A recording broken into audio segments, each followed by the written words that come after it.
So what is up, ladies and gentlemen? Welcome back to our YouTube channel, Gentle One TV. So for today's video, another update na naman tayo patungkol sa mga K-Angels. So yun, this video is from Kalingap TV. So ito sa title of Ang Paghaharap, Buong Katotohanan Ihahayag na, Diwata Joy Nagsalita na, Kalingap Rab latest vlog. So nako, ano naman kaya ito, men? So, yan yung panonoorin natin. So, again, guys, this video is from Kalingap TV. So, of course, before we start, Kalingap TV support nga yan. Also, Kalingap Rap support nga rin. At syempre, don't forget to support our YouTube channel, Gentle One TV. So, ladies and gentlemen, without further ado, let's watch this video together. Again, the title of this video, Ang Paghaharap, Buong Katotohanan ihahayag na, Diwata Joy Nagsalita na, Kalingap Rab latest vlog today. So again, ladies and gentlemen, without further ado, let's watch this video together. Start. Diwata Joy Nagsalita na, ang buong katotohanan. Again. Ang paghaharap Diwata Joy Nagsalita na, Nako. ang buong katotohanan ihahayag na. Isang mapagpalang araw sa inyong lahat mga kalingap, sanay hindi niyo po makalimutan na mag-like sa video na ito mga kalingap. Like the video. At paunawa tapusin muna ang kabuuhan ng video na ito mga kalingap at para malaman ang nilalaman nito. Okay. At maraming salamat po mga kalingap sa pagpatuloy na pagsuporta lalo na kay Kuya Val Santos Matubang at Kalingap Rab. Of course, don't forget to like, comment, share, subscribe. The father and son of Kalingap, Kalingap Rab and Val Santos Matubang. So, continue. Ang paghaharap, buong katotohanan ihahayag na. Okay, Diwata Joy okay. Nagsalita na. Pero bago yun mga kalingap ay pag-usapan muna natin mga kalingap ang patungkol sa tambalan ng Dandeth mga kalingap. Nalungkot ang ilan ng taga Okay, about na naman to sa Dandeth. It's been a while since gumawa tayo ng video about Dandeth. Or maybe wala pa tayong Dandeth. Correct me, Pembro. suporta ng Dandeth kung bakit hindi nakasama si Medeth mga kalingap sa kanilang bakasyon sa Palawan mga kalingap. Okay. Gustuhin man ni Kalingap Rab na isama lahat ngunit ang makakasama lang talaga sa Palawan na kanilang pinupuntahan kamakailan mga kalingap ay ang may nag-sponsors lang talaga mga kalingap. Si Medeth ay maaring Actually, kawawa yung iba, pero syempre hindi naman talaga natin alam kung ano yung mga nangyayari sa loob ng Kalingap, diba? So let's just understand them na lang. Sama rin ito kung mayroong nagmagandang loob na mag-sponsor sa kanya para sumama doon sa Palawan mga kalingap. Okay. Kaya nakasama si VNC at Carla dahil silang dalawa ay mayroong nag-sponsor sa dalawa at nagbigay pera sa dalawa upang gagamitin nila doon sa Palawan mga kalingap. Sana all. Naipagsabi nga ni Kalingap Rab sa kanyang ginawang live kagabi na sa susunod anya ay isasama na anya lahat dahil sa mas marami mas maganda anya ang bakasyon mga kalingap. Tama, mas maganda sana kung malapit lang mismo sa lugar nila, di ba? Or maybe meron silang tinatawag na quarter travel ba? Like for example, January to March, March to June, June to September, September to December, something like that, di ba? Para maraming makagala, you know.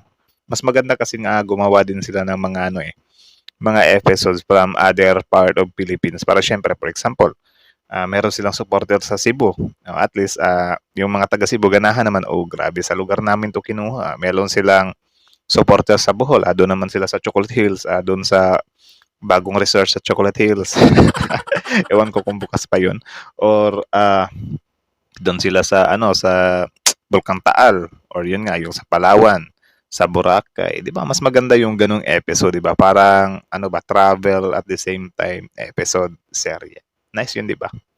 Gusto nyo rin ba yung ganung way or ganung paraan? Comment down below. Wala lang, suggestion ko lang naman yun. Take it or leave it, kumbaga.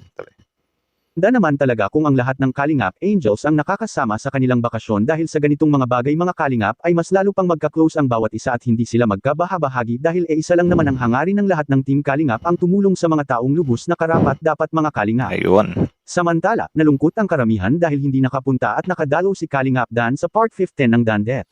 Ngunit pinahayag naman ni Kalingap Dan na siya ay may karamdaman na dinadala ngayon mga Kalingap at hindi maganda talaga. Pwede naman siguro lang gumawa ng serye na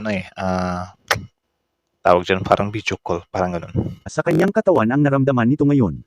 Kaya humingi ng dispinsa si Kalingap Dan sa lahat ng naghahanap na sana ay mapagbigyan siya ngayon na hindi ito nakadalo dahil sa kanyang karamdaman na dinadala ngayon mga Kalingap. Okay lang, Ang naiintindihan akala namin. kasi ng ilan na baka si Kalingap Dan ay ayaw na kay Medeth dahil mayroong bali-balita ngayon mga Kalingap at marami rin ang nagkakagusto na si Diwata Joy at Kalingap Dan sana ang magka-love team ngayon mga Kalingap.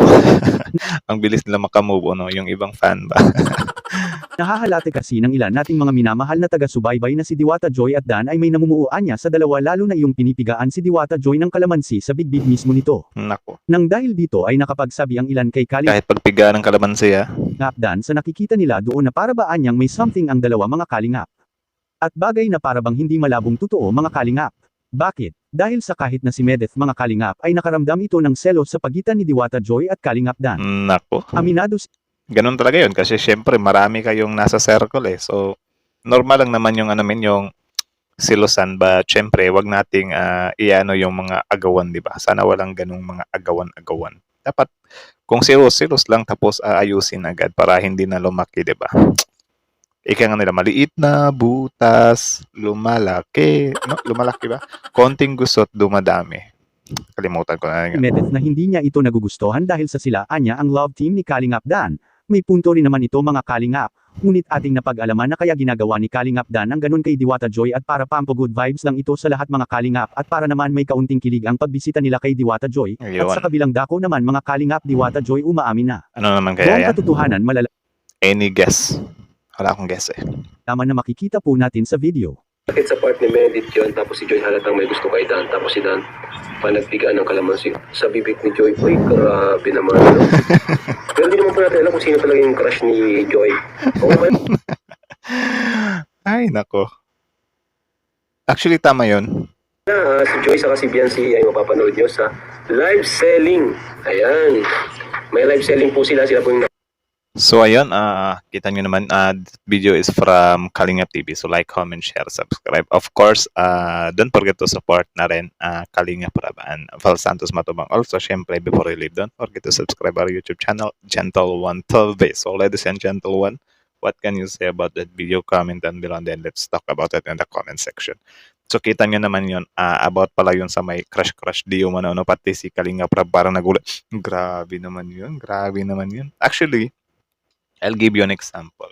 Siyempre, serye lang naman yan, di ba? Of course, hindi din naman natin sila maano na kung ano talaga yung nararamdaman nila. Kasi hindi naman natin alam kung ano yung napagkasunduan nila, di ba? Like, sige kayo, ito yung ano nyo as an act, as a partner, as a ano lang, for vlog.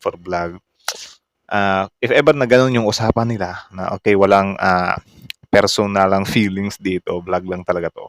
Of course, Kuya Dan, Kalingap Dan, can like anyone, I mean, someone or ibang babae, English ba pwedeng magka-crush si Kalingap Dan sa ibang babae. But, you know, if ganito naman na parang some kind, medyo totohanan na nga sila ni Medit, of course, yung mga feelings kasi meron din talagang sometimes ganun kahit na meron na silang mga jowa, meron silang crush sa ibang tao, do hindi ko siya sinasabi na normal yun, but sometimes meron talagang ganun. So, if ever na mapunta ka sa ganyan na meron ka nang ipinipera, meron ka nililigawan, tapos meron kang crush na iba, magtimpi ka kaibigan.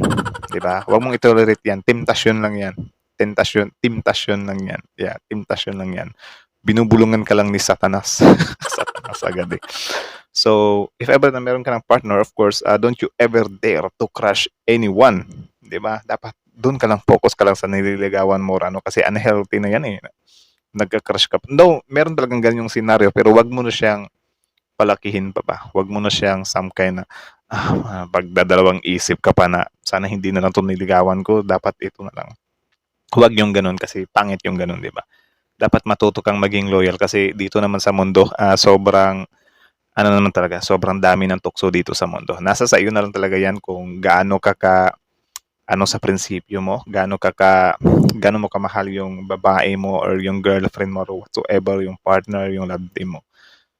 Tapos yun, since yun Kalingap Dan at Medit is nga sila, partner na nga sila. Of course, yung for example lang to na may crush nga si Dan kay Joy. Of course, hindi niya dapat yung ipuruso as a respect na rin sa partner niya, di ba? Kasi pangit din naman yung ganun. But anyways, if ganun talaga yung gusto niya, bahala siya, whatsoever.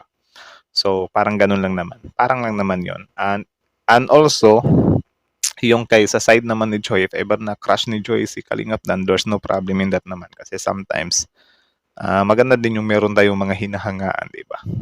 I think dalawa yung uri ng crushes, eh. Merong crushes na parang gusto mo siyang jowain at merong crushes na hangang-hanga ka talaga sa kanya. I know nakaka-relate kayo diyan, especially kayo siguro mga babae kayo na grabe kayo makapag-crush ng mga K-pop, something like that. Though wala naman akong say diyan, but yun parang ganun na na-crush ba na crush mo yung mga K-pop na yan, but at the same time malabo naman silang maging boyfriend mo, 'di ba? Or kung meron mang chance, hindi natin alam, mga 1% or kasi sobrang malabo nga naman, 'di ba? Ba't napunta ako dun sa K-pop? But anyway, something like that lang naman. Anuhin mo lang yung self mo, men. Pigilan mo if ever na meron kang crush na ano, kasi baka hindi natin alam, mga temptation lang yung mga yan, 'di ba? But anyways, laking tiwala naman ako dito kay Dan at kay Joy kasi siyempre as a part of Kalingap, may mga ano din naman yung mga taong yan, 'di ba? May mga paninindigan, may mga respeto sa isa't isa, sa kapwa nila, 'di ba? So, I think hanggang dito na. Kayo, ano masasabi nyo doon? Comment down below and then let's talk about it in the comment section. So again, ladies and gentlemen, thank you so much for watching. Like, comment, share, subscribe. Gentle One TV is out. Like, comment, share, subscribe. Paulit-ulit.